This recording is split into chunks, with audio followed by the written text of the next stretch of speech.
So ರುಬ್ಬಕ್ಕೆ ಏನೇನು ಹಾಕಿದ್ವಿ ಅಂತ ನೋಡಿದೆಲ್ಲ ಕಾಯಿ ತುರಿ, ಹಸಿಮೆಣಸಿನ್ಕಾಯಿ, ಜೀರಿಗೆ, ಕೊತ್ತಂಬರಿ ಸೊಪ್ಪು, ಬೆಳ್ಳುಳ್ಳಿ ಮತ್ತು ಅಕ್ಕಿ ಇಷ್ಟನ್ನು ಕೂಡ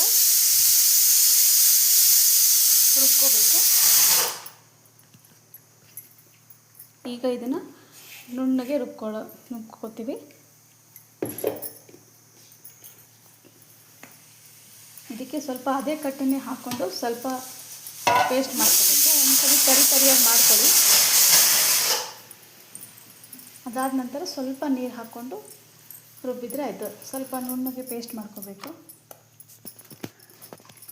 ನೋಡಿ ಫ್ರೆಂಡ್ಸ್, ಇದನ್ನು ಇಷ್ಟು ಸಣ್ಣದಾಗಿ ಪೇಸ್ಟ್ ಮಾಡ್ಕೋಬೇಕು. ಇದು ಪೇಸ್ಟ್ ಮಾಡಿಕೊಂಡು ಒಂದು ಸಪ್ರೇಟಾಗಿರೋ ಒಂದು ಪಾತ್ರೆಗೆ ಹಾಕ್ಕೋಬೇಕು. ಇದಕ್ಕೆ ಯಾವುದೇ ರೀತಿ ಟೊಮೊಟೊ, ಈರುಳ್ಳಿ ಆಗಲಿ ಏನು ಒಗ್ಗರಣೆ ಏನೂ ಇರೋದಿಲ್ಲ. ನಾನು ಏನೇನು ಇಂಗ್ರೀಡಿಯೆಂಟ್ಸ್ ತೋರಿಸಿದ್ರು ಅಷ್ಟೇ ಸಾಕು. ನಿಮಗೆ ಈಸಿಯಾಗಿ ಮಾಡುವಂಥದ್ದು, ಹೆಲ್ತಿಯಾಗಿರುವಂಥದ್ದು. ಶೀತಕ್ಕಂತೂ ತುಂಬಾ ಚೆನ್ನಾಗಿರುತ್ತೆ, ಅಷ್ಟು ಟೇಸ್ಟಿಯಾಗಿ ಕೂಡ ಇರುತ್ತೆ ಸಾಂಬಾರಿದು. ಈಗ ನೆಕ್ಸ್ಟು ಕುಸುಬೆನ ತೊಗೊಂಡಿದ್ದಾರೆ, ಆ ನೀರನ್ನ ಬಸ್ತು ಈಗ ಅದನ್ನು ಸಪ್ರೇಟಾಗಿ ರುಬ್ಬಿ ಅದನ್ನು ಸೋಸಿ ಹಾಲನ್ನು ತೆಗಿತಾರೆ. ಅದು ಹೇಗೆ ಅಂತ ನಿಮಗೆ ತೋರಿಸ್ಕೊಡ್ತೀನಿ ನೋಡಿ. ಅದೇ ಜಾರಿಗೆ ಅದನ್ನು ಹಾಕೋತಾರೆ.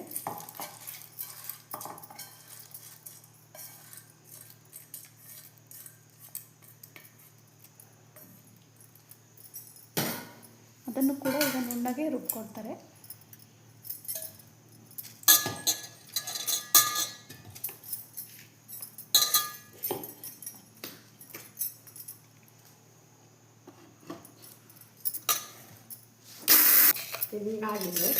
ನೋಡಿ, ಕುಸುಬೆನ ರುಬ್ಬಿದಾಗ ಈ ಥರ ಪೇಸ್ಟ್ ಆಗುತ್ತೆ.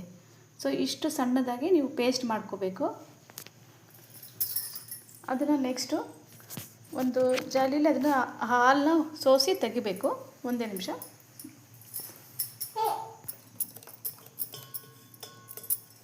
ಸೊ ಇದನ್ನು ಒಂದು ಪಾತ್ರೆಗೆ ಹಾಕ್ಕೊಳ್ಳಿ. ಹಾಕ್ಕೊಂಡಾದ ನಂತರ ಇದಕ್ಕೆ ಒಂದು ಸ್ವಲ್ಪ ನೀರನ್ನ ಮಿಕ್ಸ್ ಮಾಡಿಕೊಂಡು ತೆಳ್ಳಗೆ ಮಾಡ್ಕೋಬೇಕು. ಅದನ್ನು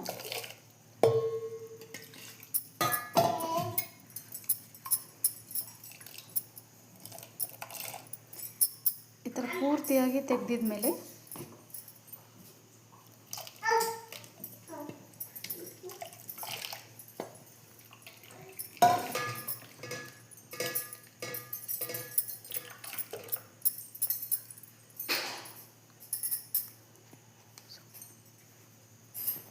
ಸೊ ನೋಡಿ, ನೀರು ಹಾಕಿದಾಗ ಈ ಥರ ತುಂಬ ತೆಳ್ಳಗೆ ಫುಲ್ ಇಷ್ಟು ನೀರು ಮೀಡಿಯಮಾಗಿ ಇಷ್ಟು ಮಾಡ್ಕೋಬೇಕು. ತೀರಾ ಗಟ್ಟಿನೂ ಅಲ್ಲ, ತೀರಾ ತೆಳ್ಳಗೂ ಅಲ್ಲ.